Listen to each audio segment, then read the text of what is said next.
სახელითა მამისაითა და ძისაითა და წმინდისა სულისაითა.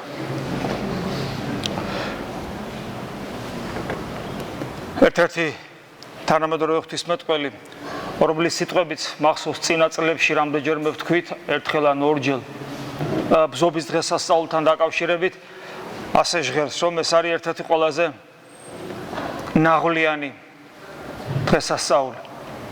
იმიტომ რომ მაშინ 2000 წლის წინ ალბათ სახარებაში ვერც კი ვნახავთ იმგვარად აღტკინებულ ადამიანთა ერთობას, ამ გარეგნულ სიხარულს, როგორც ბზობის დროს ვნახეთ, როდესაც უამრავი ადამიანი ოსანას ღაღადისით ხვდება მაცხოვარს. ეს სიხარული იმდენად ძლიერია, როცა წიგნობრები და ფარისევლები საყვედურობენ უფალ-უფალი ეუბნება, რომ ესენ რო დადუმდნენ, ქვები აღაღადდებიან. და იგივე ხალხი გარკვეული დროის მერე ძირითადი ნაწილი იქ ყოფი ადამიანებისა შემდეგ ასევე იღაღადებს ბოროტი ღაღადისით ჯვარსაცუ ეგრე. და ამიტომაც და ეს 2000 წლის წინ რაც ვთქვით და დღეს ჩვენ დღევანდელი დღე გვტკივა და გვაწუხებს, დღეს ზუსტად იგივეა. ასეთი რაოდენობა ხალხისა, როგორც ბზობას მოდის ეკლესიაში, ალბათ არც დროს არ ხდება ამგვარი ხალხის მოდინება ეკლესიაში, თვით აღდგომის დროსაც კი, იმიტომ რომ აღდგომას ღამეა, რაც არ უნდა იყოს და ზოგს ძილი ურჩევნია და მოდიან, უამრავი ადამიანი მოდის რაღაცა უცნაური განწყობებით ძალიან ხშირად თვითონაც რომ არ ესმით ადამიანებს და ისე როგორც 2000 წლის წინ შემდგომში ცოტა ხნის მერე, რამდენიმე დღის მერე ხვალიდანვე უკვე შეიძლება ითქვას, არა სიტყვით, არამედ თავიანთი ცხოვრების წესსა და გულის მდგომარეობით მათი ცხოვრება ღაღადებს ბოროტი ღაღადისით ჯვარსაცუ ეგრე. მაგრამ რა ვთქვათ იმ ადამიანებზე, რომლებსაც ეკლესიასთან კავშირი არ აქვთ და თავიანთი ქრისტიანობა წარმოუდგენიათ ძალიან ზედაპირულად, ნათლობით, სანთლის დანთებითა და ბზის ყიდვით, არამედ თვით ქრისტიანთა შორის ეკლესიაშიც კი ძალიან ხშირია შემთხვევა, როცა ადამიანს ვერ აქვს გაცნობიერებული, რას ნიშნავს იყო ეკლესიის წევრი და ნაწილი, რომ შენ ცოცხალი ნაწილი ხარ განკაცებული ღმერთის ადამიანური ბუნების, ქრისტეს სხეულის ნაწილი რომ ხარ, ამას ნიშნავს ეკლესია. და კიდე იმას ნიშნავს ეკლესია, რომ სულიწმინდა ღმერთის მიერ მოტანილი საღვთო ენერგიის, საღვთო მადლის ჭურჭელი რომ ხარ. და აქედან გამომდინარე ხარ ტაძარი ღვთისა. და ისეთი ტაძარი, რომელიც თავისი მნიშვნელობით, როგორც პავლე მოციქული ამბობს, აღემატება ქვის ტაძარს. ანუ თქვენ გაცილებით უფრო მნიშვნელოვანი ხართ ღვთის წინაშე, ვიდრე თუნდაც სვეტი ცხოველი, ეს დიდებული ტაძარი ქართველი ერისა. იმიტომ რომ ესე ბრძანებს პავლე მოციქული, მაგრამ პავლე მოციქული თავისას არ ამბობს. პავლე მოციქული ამბობს იმას, რაც ქრისტიანული სწავლება, ადამიანზე ძვირფასი ამ ქვეყანაზე არაფერია. და ადამიანური ხორცი, აი ეს ხორცი, რომელსაც ჩვენ ვბილწავთ არაწმინდა გულისხმებითა და არასწორი ცხოვრების წესით, ეს ხორცი ძალიან ძვირფასია ღვთის წინაშე, იგი მარადისობაში, ყოვლადწმინდა სამების წიაღში უნდა შევიდეს და პოტენციურად იგი შესულია განკაცებული ძე ღმერთის სხეულის, ხორციელის სხეულის სახით. და ეს ყველაფერი ჩვენ თუ არ გავაცნობიერეთ, არ გავიაზრეთ, არ გულისხმა ვყავთ, მაშინ ჩვენ ქრისტიანობას ფასი არ ექნება. ჩვენ ვიცით, თუ ვნები შვიდეულში არა, ქრისტეს აღდგომის შემდგომ ჩვენი ცხოვრების წესი, ჩვენი ცხოვრება ღაღადებს ჯვარსაცუ ეგრე, თუნდაც ჩვენ აღსარებლები და მაზიარებლები ვიყოთ. მიზეზი ამ ყოველივესი, როგორც ხშირად გვითხოვს, ეს არის ჩვენგან, ჩვენი მხრიდან ქრისტიანობის განმარტება, ქრისტიანობის იდენტიფიცირება, ქრისტიანობის სადმი კუთვნილება როგორც გარეგანი რელიგიური ცხოვრების წესი, ამას ყოველთვის ვამბობ და ხშირად ვამბობ. რა არის ბზობაც? იგივეა, რატომ ხდება ბზობას აი ეს ამგვარი რამ?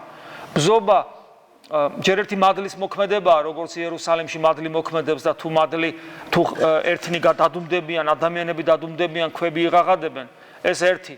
და მეორე ეს გარეგანი მხარე, ეს ლამაზი თქვათ, ლამაზი გარეგნული მხარე ბზობის დღესასწაულისა, ეს მწვანე, მარადმწვანე ხის რტოები, რომელიც თავისი დატვირთვა აქვს, სიმბოლური, იგი მარადიულ სიცოცხლეს აღნიშნავს, მაგრამ რომელიც უღმერთო ადამიანის გულმა ასევე გადააქცია რაღაც ცუდ სიმბოლო, ცუდ როგორ, უაზრო სიმბოლოდ, თითქოს იგი ბარაქის მომასწავლებელი იყოს, თქვენ ესეც იცით ხოლმე და ამის მიხედვით ხშირად ბზის ტოტებსაც არჩევენ, რომელიც შეიძლება იყოს ბარაქის მომტანი და რომელი არა. და აი აქაც აქცენტირება გარეგნულ ცხოვრების, გარეგნულ რელიგიურობაზე, ბზაზე, ბზის კურთხევაზე, მის სახში მიტანაზე და ასე შემდეგ. და აი დღეს გახსოვთ, როგორ აღმოვიკითხეთ ივანეს სახარებაში, თუ რატომ მიეგებებოდა ერი აი ასეთი გულმხურვალებით. ერთი როგორც თქვით, ღვთის მადლის მოქმედება და მეორე ამას მახარებელი ხაზს უსვავს. და ხაზს უსვავს არა როგორც კარგ მოვლენას, არამედ როგორც გულსატკენს. ამისთვისაც, ანუ ამის გამოც მიეგებოდა მას ერი, რომ გაგონილი ქონდათ, რომ ლაზარე 4 დღის მკვდარი აღადგინა მკვდრეთით, ლაზარეც იქ იყო უფალთან და ლაზარეს ხილვაც უნდოდა. ანუ სამწუხაროდ ადამიანთა უდიდესი უმრავლესობა, იმიტომ იყო ესეთ აღტკინებული ადამიანური თვალსაზრისით თუ მადლის მოქმედებას გამოვრიცხავთ, რომ 4 დღის მკვდარი ლაზარე ენახა და რა თქმა უნდა ავტორია აღდგინებისა უფალი იესო ქრისტე.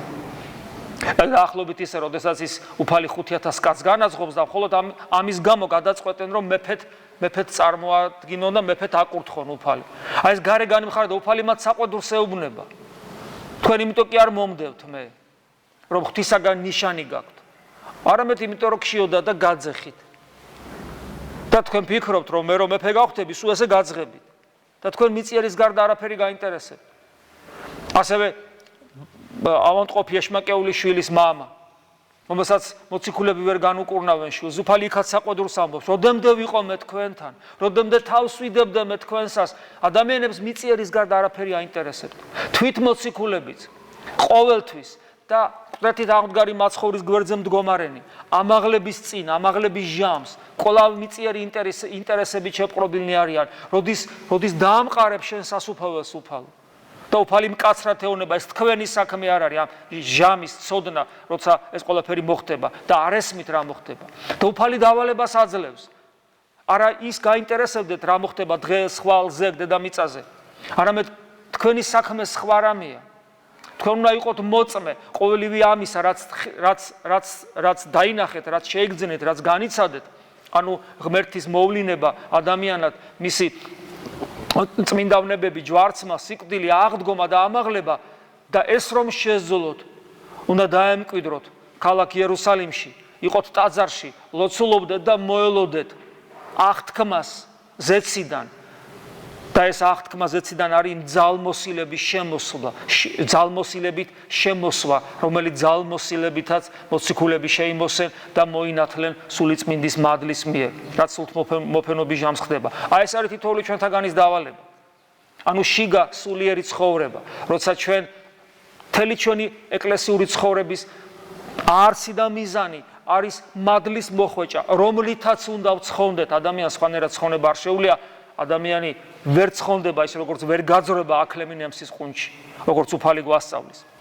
აქედან გამომდინარე, დღევანდელ სახარებაში კიდევ ერთხელ იოანე მიგვანიშნებს მოციქული, რომ ინტერესი ჰქონდათ ბოროტი ცნობის მოყვარეობის წადილი და მხოლოდ ამიტომ იყვნენ მიწიერი ინტერესები, რადგან ლაზარე გააცოცხლა, ჩვენც ბედს ვეწევით. აი ესე არის სწორედ სამწუხაროდ ადამიანთა უდიდესი უმრავლესობის ასე ამგვარად არის მოტივირებული, როცა ადამიანის სულიერ ცხოვრებას თითქოს ეიწყებს, ეკლესიის წევრი ხდება, ან ბზობას მოდის, ბზისტოთ წაიღებს, სახში წააბრძანებს, როგორც ამ ქვეყნიური შესაძლებლობების მომხვეჭელ რაღაც ჯადოსნურ საშუალება. მაგრამ ადამიანი მიუხედავად იმისა, აცნობიერებს თუ არ აცნობიერებს, რა მდგომარეობაში იმყოფება და ჩვენ ყველანი ღვთისაგან განშორებულნი ვართ, ღვთისაგან განშორებული ადამიანის შვილები ვართ. ადამიანის შვილები, ადამიანის უუნარობას ვატარებთ, უუნარობას ღმერთთან ყოფობისა. ღმერთმა უქნას ჩვენი სულიერი ცხოვრება ისე განვითარდეს, ისე გაგრძელდეს, ჩვენ ეს საკუთარ თავზე არ განვიცადოთ. აუცილებლად უნდა განიცადოს ადამიანმა ადამიანის უუნარობა ღმერთთან ყოფობისა. სხვანაირად ის ქრისტიანი ვერასოდეს გახდება, მას არასოდეს მოუნდება გულმხურვალედ ეძებოს ხსნელი, რომელსაც ქვია იეშუა, ანუ იესო. ადამიანი ამას აცნობიერებს თუ არ აცნობიერებს, ანუ ღვთისაგან განშორებულობას და უუნარობას ღმერთთან ყოფობისა, მაინც ამ განშორებულობის გამო მუდამ ატარებს საკუთარ თავში მწუხარებას, საკუთარ თავში. ეს ის მწუხარება, რომელსაც ადამიანი მუდამ გაურბის. ამიტომ იგონებს ადამიანი, ამიტომ მოიგონა ადამიანმა იგივე კაინის ცივილიზაციაში ხელოვნება, რომელიც თავისთავად ცუდი არ არის, იმიტომ რომ ეს ყავარჯენია ჩვენი დაცემული უბადრუკი სულიერი სულისა, რომელსაც ღმერთისგან განშორებულობის და ღმერთთან ყოფნობის უუნარობის გამო მწუხარება აქვს და ეს ერთგვარი ნუგეშია და ბიბლიაში სწორედ ესია ხელოვნების წარმოშობა განმარტებული. გარდა ამისა, ეს არის მიზეზი იმის ადამიანი უამრავ ადამიანი ცდილობს მაქსიმალურად გაექცეს რეალობას სხვადასხვა ნარკოტიკული საშუალებებით, როგორც არის თავად ნარკოტიკი, მემთრალეობა, თამბაქო, გართობა, უაზრო გართობა, სერიალები, ოცნება, ოღონ გაექცეს აი ამ მწუხარებას, მარტო ყოფნის შეუძლებლობა. მაქსიმალურად ცდილობს ადამიანი ამ მწუხარებას გაექცეს. მაგრამ აი ეკლესია კი გვასწავლის საწინააღმდეგოს ამ ყოველივეს და აქედან გამოსვლის შესაძლებლობებს. და აი დიდმარხვა იწყება, გახსოვთ დიდმარხვა როგორ იწყება, როგორი რისის შეხსენებით იწყება, ადამიანის სამოთხიდან განდევნით იწყება. ანუ როგორ დავკარგეთ ჩვენ ღმერთი. ამას გვახსენებს დიდმარხვაში ეკლესია. იმიტომ რომ ჩვენ დიდმარხვით ვემზადებით და დიდმარხვის წინა პერიოდით, დიდმარხვი და დიდმარხვის შემდგომი პერიოდით ვემზადებით აღდგომისათვის, ვემზადებით სულთმოფენობისათვის. რომ ის ყველაფერი ჩვენ გამოცდილებად იქცეს. ამიტომ კიდევ ერთხელ ეკლესია გვახსენებს. თუ რა არის ჩვენი სულიერი ცხოვრება, რაზე უნდა იყოს დაფუძნებული. პირველი იმ ხსოვნაზე, რომ ჩვენ დავკარგეთ ღმერთი. ამიტომაც გვახსენებს ადამიანის, ანუ თითოეული ჩვენთაგანის ადამიანში ვიყავით რა, თითოეული ჩვენთაგანის გამოდევნას სამოთხიდან. ანუ ეს იგივეა, უფრო სწორად რო ვთქვათ, ღმერთის განშორება ჩვენგან.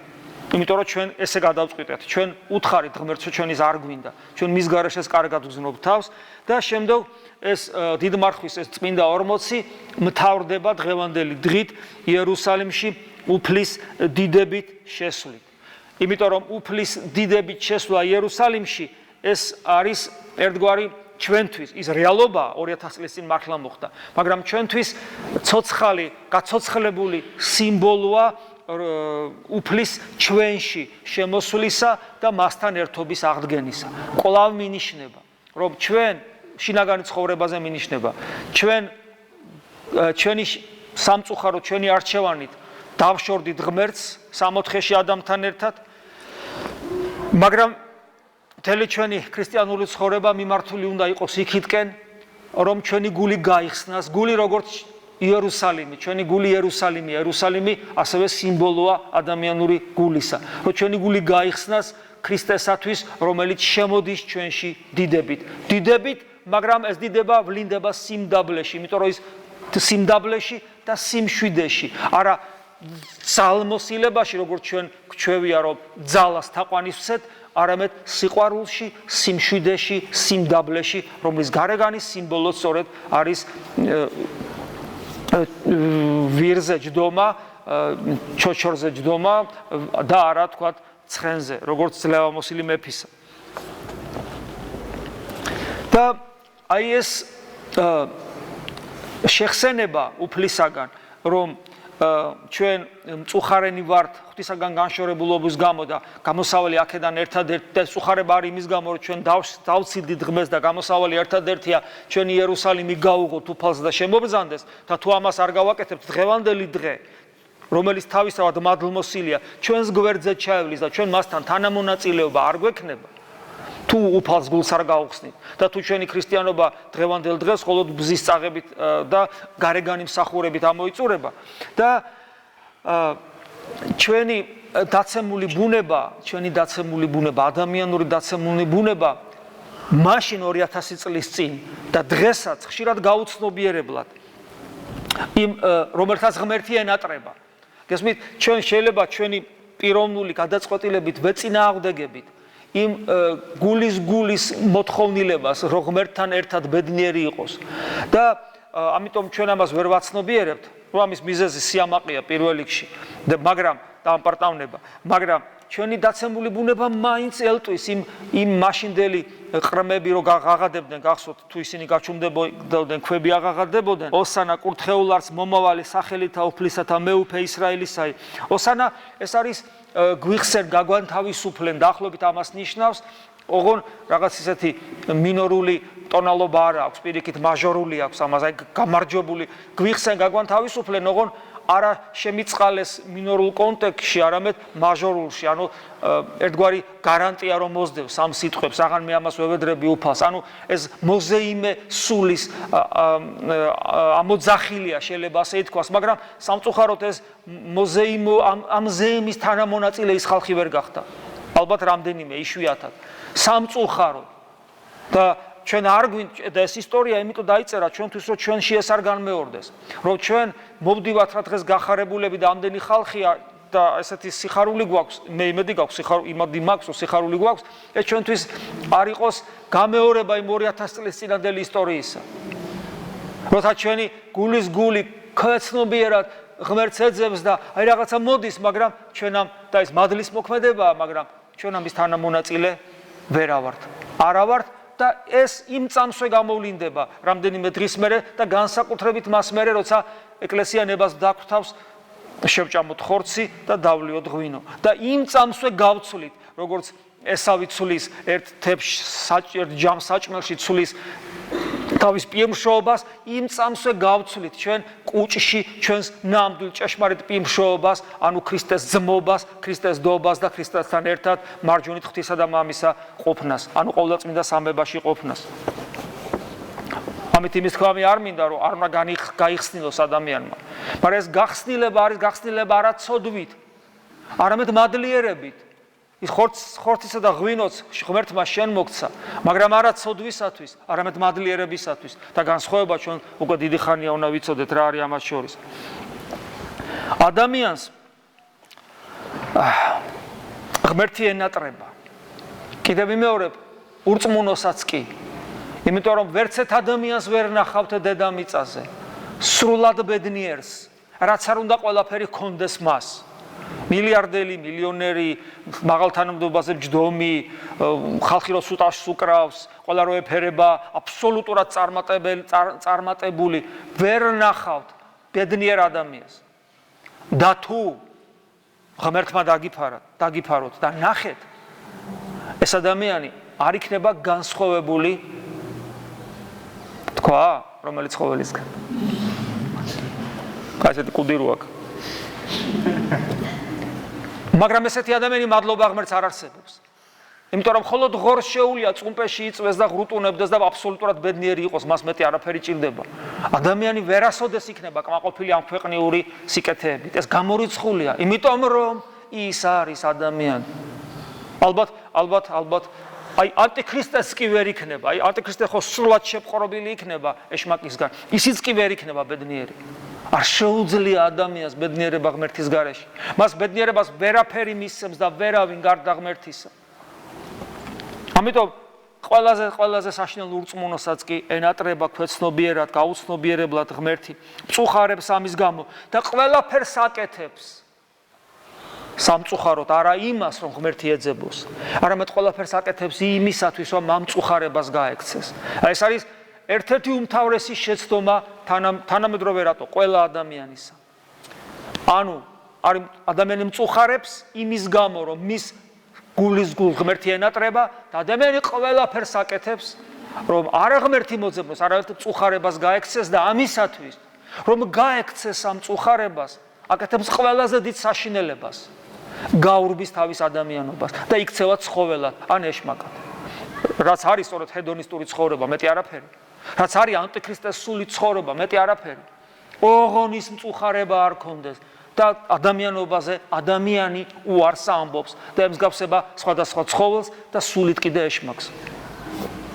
ეს არის ერთ-ერთი ყველაზე საშინელება, რაც ხდება ადამიანში და ესეთ ადამიანს თუ მას ეს არჩევანი უკვე გაკეთებული აქვს, ეკარგება უნარი ქრისტეს დანახვისა, ქრისტეს ცნობისა და ამიტომაც დიახ, ის უკაცრავად ამ ტერმინისათვის ფოკუსის სანახავად მივა ქრისტესთან, ოღონ ქრისტეს იქით გაიხედება, აბა რა მოახდინაო, განკურნაო, აღადგინაო,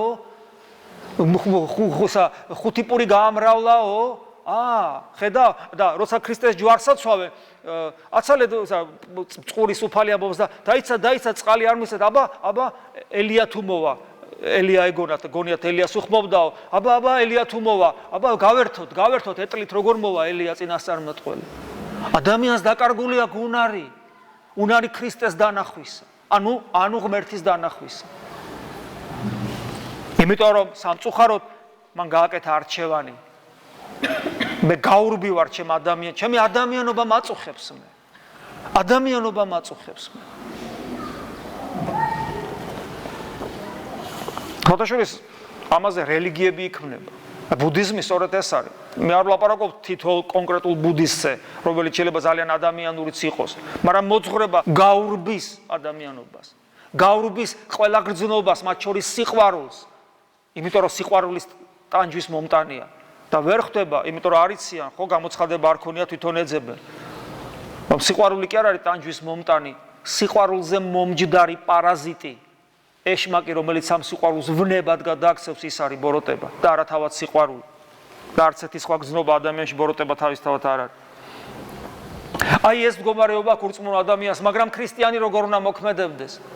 ქრისტიანი არ შეიძლება ესე ქაოტურად იყოს და ამას იმიტომ ამბობ, რომ რელიგიურ ცხოვრებაში სამწუხაროდ ჩვენს ქართულ სინამდვილეში, საქართველოს მართლმადიდებელ ეკლესიაში დომინირებს ქაოტური ქრისტიანობა. როცა ადამიანი აი ამ მდგომარეობაში, რაზეც ჩვენ საუბრობთ, ურწმუნო მდგომარეობაში იმყოფება. ეკლესიაში კი მოდის და რელიგიურ ცხოვრებას კი იწყებს, მაგრამ ორიენტირი არ აქვს. ორიენტირი რომ არ აქვს, ეს იქიდანაც ჩანს, უდიდესი უმრავლესობა. როცა მოდიან ადამიანები, თქვათ, რომელსაც წლები აქვთ ეკლესიაში გატარებული და ეკითხები და აღმოაჩენ, რომ მათ კავშირი წმინდა წერილთან არ აქვს.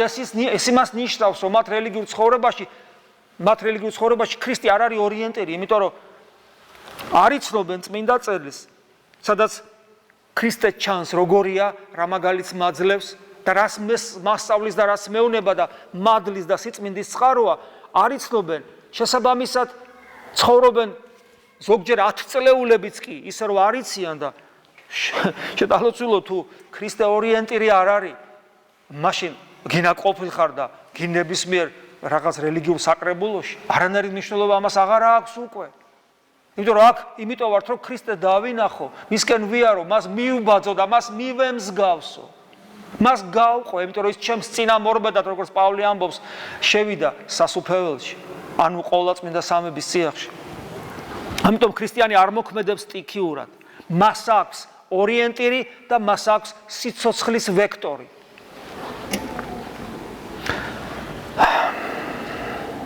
და ეს სოფელი ვიცით რა რომ ცოდვაშია ჩაძირული, როგორც უფალი გვასწავლის. ეს სოფელი, რომლის სიყვარული მტრობა ღვთისა, როგორც იოანე მოციქული გვასწავლის.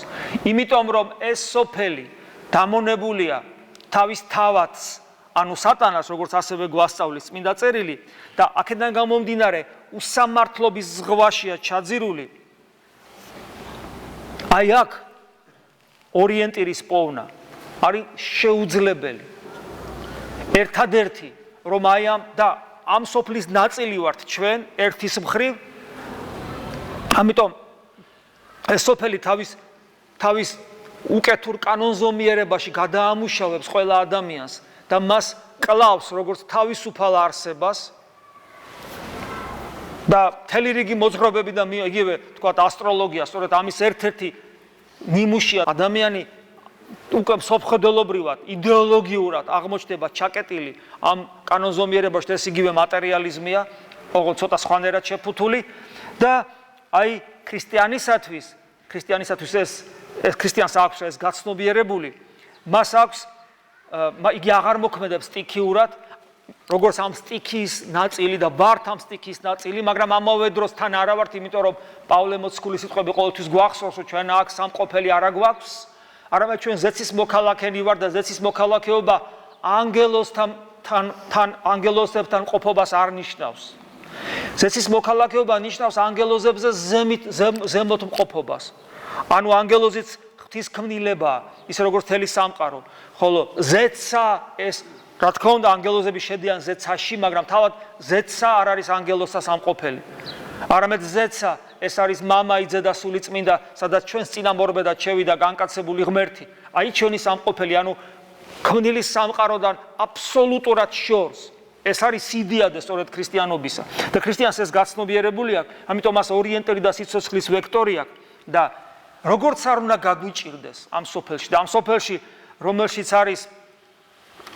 რომელშიც ბოროტება, ზეობს და უსამართლობა გასახანს არ გვაძლევს და ძალიან ხშირად ამ ბოროტებისა და უსამართლობის გამო ყველა სიბრტყეში, ყველა სფეროში, თვით ეკლესიაშიც, იმიტომ რომ ეკლესია მებრძოლია, ის დაჭრილია ძალიან ხშირად, იმიტომ რომ ის მებრძოლი ეკლესია, მეომარია და ჯერზე იმის დრო მისთვის არ დამდგარა, სანამ ზეცაში არ გადაინაცვლებს და აი ამ ქარცელს ხშირ ვყვებით, ძალიან ხშირად ჩვენ შეიძლება დავიდრგუნოთ და ამ დროს რომ სულ მოკლეობაში არ ჩავარდეთ, ჩვენ კიდევ ერთხელ ვამბობ, გვახსოვდეს ჩვენი ორიენტირი და სიცოცხლის ვექტორი და ეს ორიენტირი არის ქრისტე, განკაცებული ღმერთი, რომელიც ჩამოვიდა ამ სოფელში და პრინციპში წაგვიყვანა. იმიტომ რომ ჩვენს თავის სხეულის ნაწილად გვაქცია და გარდაცვალება. სიკვდილი, ჩვენი სიკვდილი, რომელიც არის საშინელი უბედურება და ჩვენი უკანასკნელი მტერი, როგორც პავლე მოციქული ამბობს და ჩვენი სატანჯოლი, მაგრამ ამავე დროს არის თითოეული ჩვენთაგანის ძალიან დიდი მეგობარი. სწორედ ამიტომ ამბობს პავლე მოციქული, რომ მე მინდა წავიდე, მე მომელის სიმართლის გვირგვინი. ამიტომ ქრისტიანს არ უნდა ეშინოდეს გარდაცვალების და სიკვდილის. იმიტომ რომ ეს ერთ-ერთი ნუგეშია ქრისტესთან ერთად, რომელიც მოგცემს საშუალებას საბოლოოდ გამთავისუფლდეთ ამ უსამართლობის, უღმერთობის ჭაობიდან, რომელსაც ეს სოფელი ქვია, რომლის თავადი სატანაა. ოღონდ რა თქმა უნდა, ახლა ლაპარაკია არა იმ სიკვდილზე, რომელსაც სასოწარკვეთილი ადამიანი ნატრულობს, ამ სოფლიდან ტკივილი რო აქვს, არამედ იმ სიკვდილზე, რომელსაც გამარჯვებული სული ნატრულობს, რომელსაც ქრისტე ისე ენატრება, როგორც არაფერი ამ სამყაროში. ჩვენ წეღან სიცოცხლის ვექტორი ვახსენეთ. და სიცოცხლის ვექტორი, მე ამაზე ხშირად პირად საუბრებშიც გესაუბრებით ხოლმე, ეს არის ჩვენი სიცოცხლის ვექტორი, ანუ მიმართულება, ხო, რასაც ჩვენ ბუნებას ვაძლევთ, საიდკენ უნდა ვიყოთ მიმართული, ეს მიმართულება არის დღისკენ, პრაქტიკულ საქმიან, პრაქტიკულ მხარეს ვეხები ჩვენი სულიერი ცხოვრებისა დღისკენ. ადამიანი ესეა, ეს ბუნებრივი მდგომარეობა, როგორც ადამიანისა, როგორც სოციალური არსებისა და როგორც ბუნების თვალსაზრისით ბიოლოგიური ცხოველისა.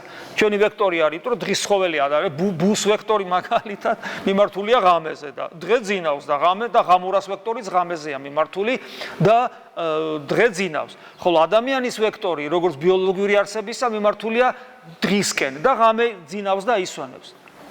ჩვენ ადამიანი ქრისტიანები ვართ მომართული ვიცურობ დინების საწინააღმდეგო მიმართულებით.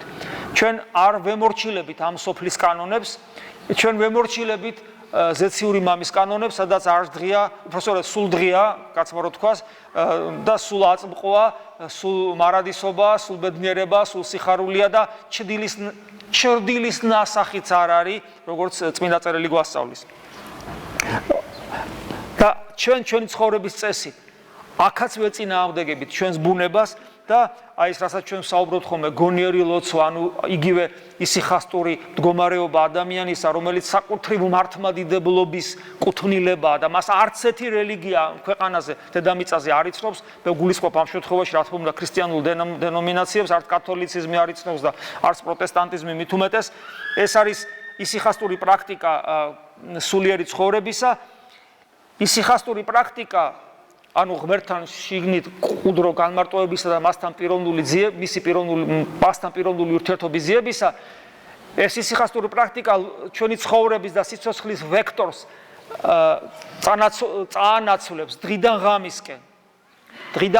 ამიტომ არ არის შემთხვევით იგივე ათონის თაზე და ის მონასტრები და ის სკოლები ქრისტიანული, რომელიც ათონიდან იკვებებიან, მათთვის ცხოვრების ვექტორი ღამი არის გადანაცვლებული. და თუ ჩვეულებრივ შემთხვევაში სიცოცხლის ვექტორი დღე იმიტოა, რომ ჩვენი მთავარი საკეთებელი დღეა და ღამე არის უბრალოდ იმისათვის, რომ ჩვენ ძალები აღვიდგინოთ, ისიხასტური მდგომარეობისათვის მთავარი საკეთებელი ღამეა და ეს ღამე იმიტომ არის მთავარი მთელი დღესთან შედარებით, იმიტომ რომ ღამე მე ვაკეთებ იმას, რისთვისაც დავიბადე ამ ქვეყანაზე. მე დავიბადე იმისთვის, რომ ქრისტე დავინახო, იგი ვიპოვო, მას მივბაძო, მასთან პიროვნული ურთიერთობა მქონდეს და მას მივემსგავსო. ეს არის ჩემი ცხოვრების მიზანი. თითოეული თქვენთაგანის მიზანი ეს არის. თუ თქვენ რომელიმე მათგანი სხვა რამისთვის ხართ მოსული აქ, ტყილა მოსულ ხართ. ერთადერთი მიზანი, რისთვისაც ადამიანი ეკლესიაში მოდის, რომელიც შეიძლება თავიდან ვერა, მაგრამ მე უნდა გააცნობიერო, სწორედ ეს არის. შენი მიზანი არის იპოვო, დაინახო, ეძებო ქრისტე მასთან პიროვნული ერთობა, რომ მიიბაძო მას და რომ მიემსგავსო მას. და ამისათვის საჭიროა მისი ორგანული ნაწილი გახდე, მისი სისხლისა და ხორცის გაგრძელებათ იქცე. შემდგომ ამისა შენ აქედან გამომდინარე უკვე, რადგან მისი სისხლისა და ხორცის გაგრძელება ხარ, ანუ განხთობილი სხეულის ნაწილი ხდები, ამიტომ შენი ბუნება დაიტევს იმას, რომ სულიწმინდა ღმერთის მიერ შენში შემოვიდეს საღვთო მადლი და რომ შენ განისწავლო ყოველგვარი იმ საიდუმლოებაში, რაც ქრისტემ გვამცნო 3 წელიწად-ნახევრის განმავლობაში, რომ შენ გადაიქცე ღვთის ტაძრად და შენი სამყარო შინაგანი გადაიქცეს ზეცად, როგორც სიმონ ახალი ღვთისმოწყალე ამბობს, ესეთი ადამიანის შინაგანი სამყარო და ზეცა არ განსხვავდება, იმიტომ რომ ზეცა არის სამყოფელი მამისა, ძისა და სულიწმინდისა, ხოლო ასეთი ადამიანის შინაგანი სამყაროც არის სამყოფელი მამისა, ძისა და სულიწმინდისა, როგორც თავად უფალი გვასწავლის თავის სახარებაში იოანე მახარებლიდან. ეს არის საოცარი საიდუმლოება, ეს არის საოცარი სიღრმე და სიდიადე ქრისტიანობისა, რომლის გარეშეც ხდება ქრისტიანობის პროფანაცია, დამახინჯება, გადაგვარება და ქრისტიანობა ერთ ფარისევლობის სკოლად იქცევა, თუ ჩვენ აი ამ მიმართულებით არ ვივლით, რასაც ნამდვილი ჭეშმარიტი სულიერი ცხოვრება ქვია.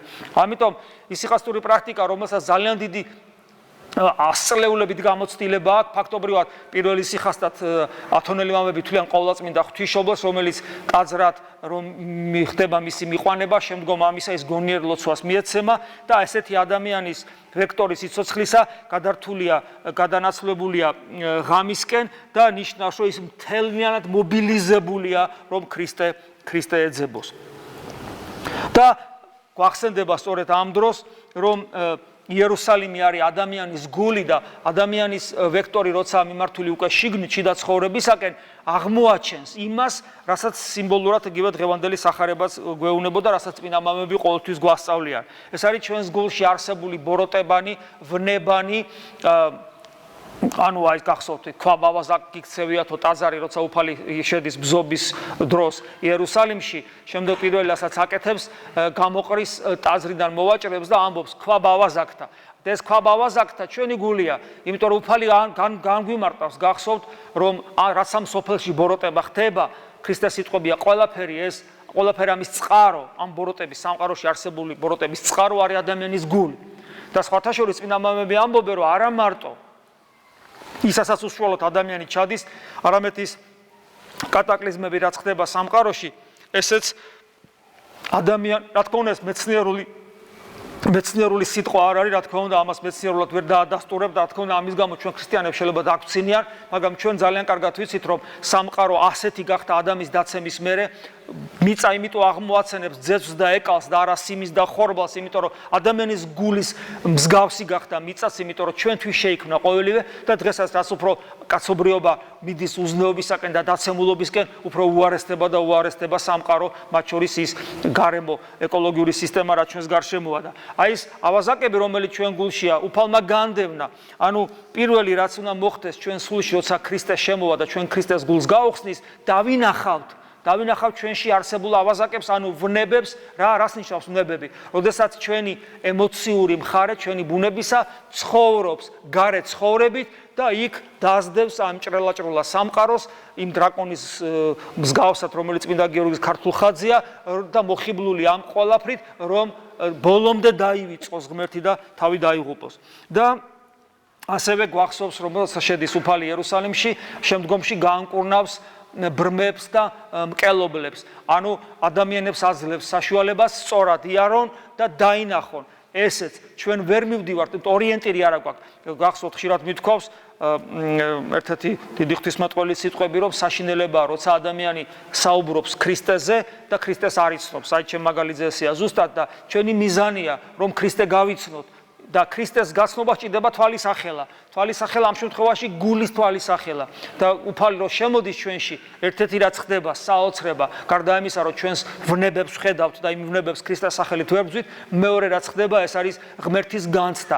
ჩვენი არსებით, ჩვენი სულით, ჩვენი ხორცით გნებავთ და ეს განცდა უკვე ღვთისხედვას ნიშნავს, ოღონდ რა თქმა უნდა საწყის ეტაპზე და ძალიან პატარათი, მაგრამ მაინც და ამის შემდგომ შეგვიძლია ჩვენ სწორი მიმართულება მიეცეს ჩვენ სლას, ანუ ვართ რა მკელობლები, ანუ კოჭლნი, დავიწყოთ სწორად გამართულად სიარული და ესეც ყველაფერი ხდება მხოლოდ მას შემდეგ, როცა ჩვენს სულში შემოდის უფალი ჩვენი იესო ქრისტე. და გახსოვთ როგორ შემოდის ვირზე ამხედრებული, ანუ როგორც მშვიდობის მეფე და აი დღეს ეფესელთა მიმართ პავლე მოციქულთან აღმოვიკითხეთ, რომ და მშვიდობა მან ღვთისამან, რომელი ხმაც ყოველთა გონებათა, ანუ რომელიც აღმატებულია ყველაფერზე, ღვთის მშვიდობა, რომელიც არის საღვთო მადლი, ეს არ არის ადამიანური მშვიდობა, რომელსაც ადამიანი აღწევს ნებისყოფის ძალით და ასე შემდეგ, არამედ ეს არის ჭეშმარიტი მშვიდობა, ქრისტეს მიერი მშვიდობა, რითაც ჩვენ ქრისტეს უნდა დავემსგავსოთ, როგორც თვითონ ამბობს,